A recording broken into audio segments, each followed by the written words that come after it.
दोस्तों नमस्कार। दोस्तों, कुछ अखबारों के पन्ने पलटते हुए मेरी नज़र एक नाम पे पड़ी और वो नाम भी ऐसा कि संजय लीला भंसाली, जिन्होंने देवदास फिल्म बनाई थी और बहुत सारी चर्चित अन्य फिल्मों के भी निर्माता रहे, निर्देशक रहे।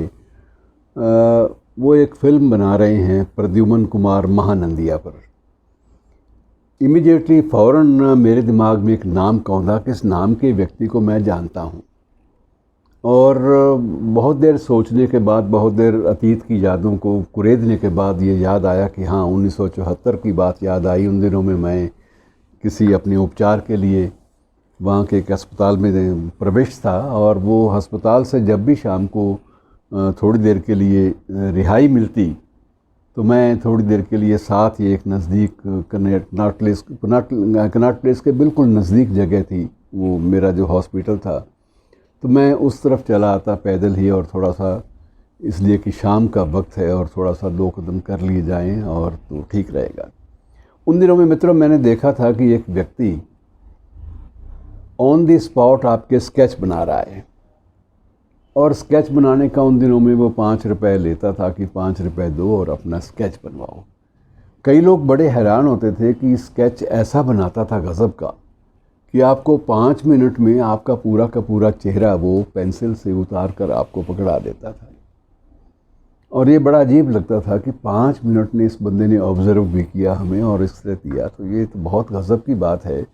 और लेकिन जब पैसे, कई लोग परहेज़ भी कर जाते, कई लोग कहते हम 2 रुपये देंगे। उन दिनों में 2 रुपये और 5 रुपये भी ठीक ठाक होते थे। तो बहरहाल 5 रुपये को ख़ास बात मुझे लगी नहीं और मैंने उसे कहा कि मैं 2 बार चित्र बनवाना चाहता हूँ, तुम 5-5 लो, मैं दोनों में फ़र्क देखना चाहता हूँ। तो उसने कहा नहीं, मुझे पैसों की ज़रूरत है, पर पैसों की ज़रूरत के लिए मैं ये काम नहीं करता।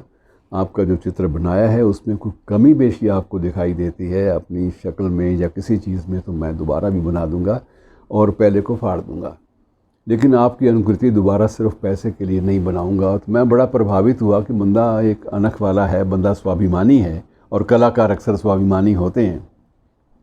कुछ दिनों बाद मैंने पढ़ा कि उसने एक उसको कांग्रेस का कार्यकर्ता, वहाँ का एक पदाधिकारी, वो उसको श्रीमती इंदिरा गांधी के पास भी ले गया था और उसने श्रीमती इंदिरा गांधी का स्केच 5 मिनट में बनाकर उनको दिया। तो वो श्रीमती गांधी बेहद प्रभावित हुई और उन्होंने कहा कि तुम बोलो क्या चाहते हो, तुम्हें कितना। कहता जी मुआवजा मुझे मत दीजिए, मुझे सिर्फ इतनी एक ऑफिशियल अनुमति दे दीजिए कि मैं कनॉट प्लेस के बीच में जो फव्वारा है उस फव्वारे की बैकग्राउंड में बैठकर मैं अपने चित्र बना सकूं, मुझे इतना ही बड़ा है।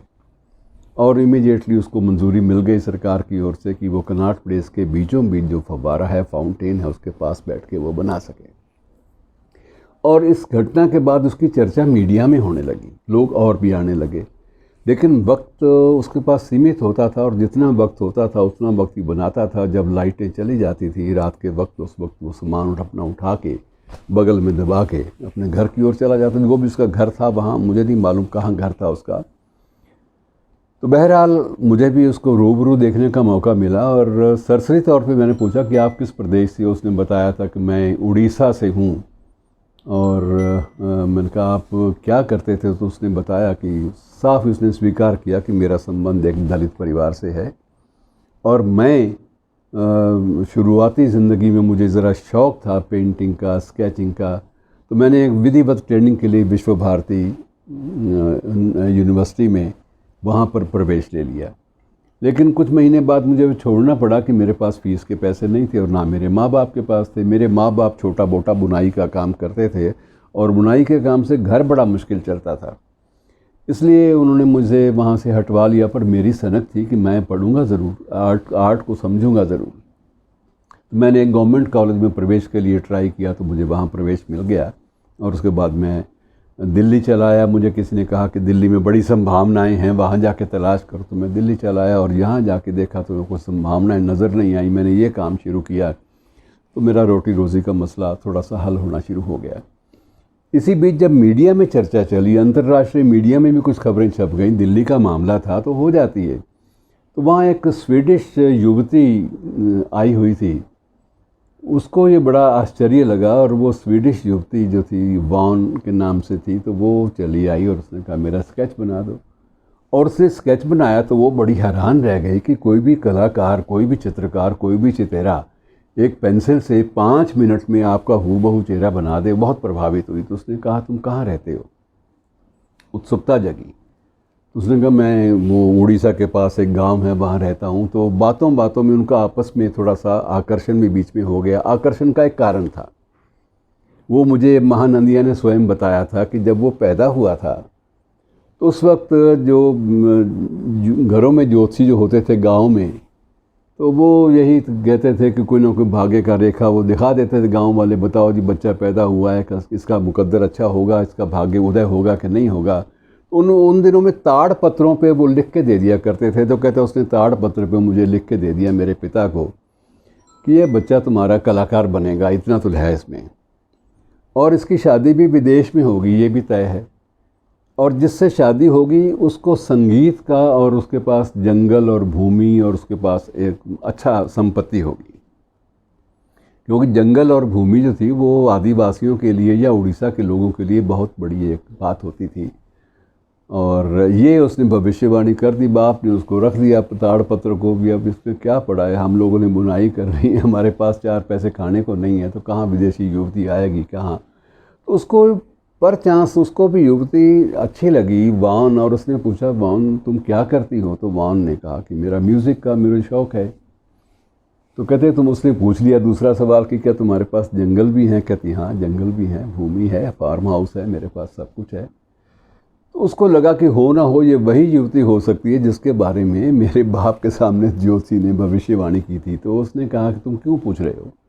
कहता मैं तुम्हें अपने गाँव ले जाना चाहता हूँ और तुम अगर चलोगी तो मैं तुम्हें दिखाना चाहता हूँ। तो युवती इसके साथ उड़ीसा के उस गांव में चली आई और गांव में जाकर उसने देखा कि ये तो बिल्कुल ही पिछड़ा हुआ इलाका है, लेकिन उसकी ईमानदारी से, उसकी जो साफ गोई से वो बड़ी प्रभावित हुई। तो उसने कहा तुम मुझे यहाँ क्यों लाए? फिर उसने कहानी सुनाई कि ये कहानी थी। तो उसने कहा वो ताड़पत्र है, तो ताड़पत्र कहीं टूटा फूटा कहीं मिल गया, उसमें उड़िया भाषा में जो लिखा हुआ था वो तो नहीं पढ़ पाई, लेकिन उसको गांव वाले ने पढ़ के बता दिया कि इसमें लिखा हुआ है कि युवती विदेशी से शादी होगी और संगीत और कला की बात और फार्म हाउस की बात, सारी बातें लिखी हुई हैं।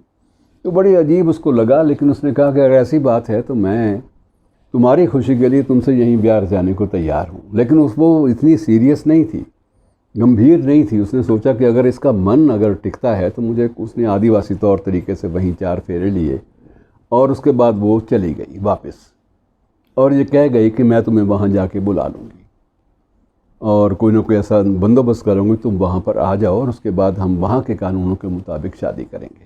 क्योंकि मान्यता, मैं वहाँ की नागरिक हूँ, तो वो जो मेरी शादी मान्य होगी वो वहाँ के कानूनों के हिसाब से होगी। तो वो चली गई। अब उसके बाद इसके लिए समस्या ये थी कि अब ये दिन रात उसकी याद में भी बड़ा रहता, लेकिन 4 पैसे थे नहीं, ना इतने पैसे थे कहीं विमान से जा सके। अल्टीमेटली इसने रैले का एक साइकिल ख़रीदा सेकंड हैंड, और उस साइकिल पर ये स्वीडन की यात्रा पे चल निकला। मित्रों, आपको गज़ब की कहानी लगेगी, लेकिन इसमें एक एक बात जो है वो तथ्यों पर आधारित है कि वो आदमी 6000 किलोमीटर साइकिल चलाकर स्वीडन की राजधानी पहुंच गया। रास्ते में स्वीडन, रास्ते में पाकिस्तान भी था, अफ़गानिस्तान भी आया। अब पाकिस्तान में उसके पास तो वीज़ा नहीं था, तो उसने जो ऑफिसर जो ऑन ड्यूटी थे उस वक्त, वहाँ के रेंजर्स, उनके चित्र बना के उनको दिखाए, बड़ा प्रभावित, और उनको बताया कि ये मेरी कहानी है। उनको अपनी कटिंग दिखाई, तो उन्होंने उसको गुप्त तरीके से जाने का रास्ता दे दिया कि तुम इधर से निकल जाओ और वहाँ किसी और ऑफिसर को हम फ़ोन कर देंगे, वो तुम्हें आगे से सीमा पार करा देगा, लेकिन तुम पाकिस्तान की इंटीरियर में मत जाना। और उसने कहा मेरा मकसद ही नहीं है इंटीरियर में जाने का, मैं तो सीधा साधा आदमी हूँ। तो वो बात समझ में आ गई। तो उन्होंने उस भोले आदमी की मदद के लिए उसको सीमा पार करवा दी और अफ़गानिस्तान की सीमा भी पार कर गया।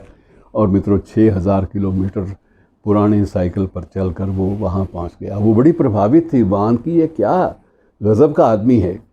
वो कहता कि मैं तुम्हारे बिना जी नहीं सकता, और मुझे दिन रात मेरा दिमाग ख़राब हो रहा था। खैर, वो बड़ी प्रभावित हुई। उसने अपने माँ बाप से बात की और माँ बाप ने रजामंदी दे दी कि जो आदमी इतना दीवाना है। और वहाँ भी उसने कुछ अपने स्केचेस बना के लोगों को दिखाए, तो लोग बड़े प्रभावित हुए। और बहरहाल किस्सा कोता ये कि वहाँ उसकी शादी विधिवत स्वीडिश कानूनों के मुताबिक हो गई, और उसके बाद उसको स्वीडिश गवर्नमेंट की जो नागरिकता थी स्वीडन की वो भी मिल गई। और फिर उसकी कला से जब चर्चा उसकी होने लगी दुनिया भर में, तो वहाँ की सरकार ने उसको अपना आर्ट एंड कल्चर का नेशनल एडवाइज़र बना दिया। और बंदे का आप मुकद्दर देखिए कि बंदे का मुकद्दर ऐसा बना कि जितनी संपत्ति वॉन के पास थी उससे ज़्यादा संपत्ति जो है इसके नाम पर हो गई, बहुत ज़्यादा। और ये वहाँ का 2 बच्चे भी हो गए, एक का नाम एमिली था, दूसरी का नाम मैं भूल रहा हूँ।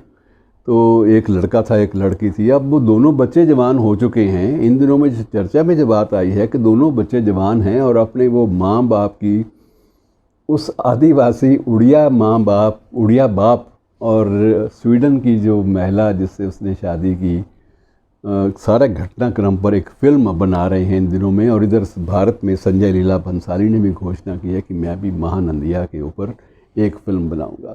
और इस तरह से वो हमारा पीके महानंदिया इन दिनों में अंतर्राष्ट्रीय मीडिया में चर्चा में है। ये कहानी मित्रों संयोग की भी है, समर्पण भाव की भी है, और उसके बाद अपनी जो अपना लक्ष्य है उसको प्राप्ति के लिए भी संघर्ष और जूझने की दास्तान है। प्रेम कथा तो है ही, लेकिन इसने पूरे के पूरे साउथ एशिया को भी अपनी लपेट में लिया हुआ है। और उधर भी चर्चा, यूरोप में भी उसके इस प्रेम संबंध की चर्चा जो है बड़े उच्च स्तर पर हो रही है। तो एक दिलचस्प कहानी आपके साथ बांटी, लेकिन ये कहानी नहीं है, ये तथ्यों पर आधारित ऐतिहासिक घटना है जो आज भी हमारे सामने है। कभी आपको मौका मिले तो कभी नेट पे तलाशिए, आपको शायद मिल जाएगा पीके महानंदिया के नाम से। शुक्रिया दोस्तों।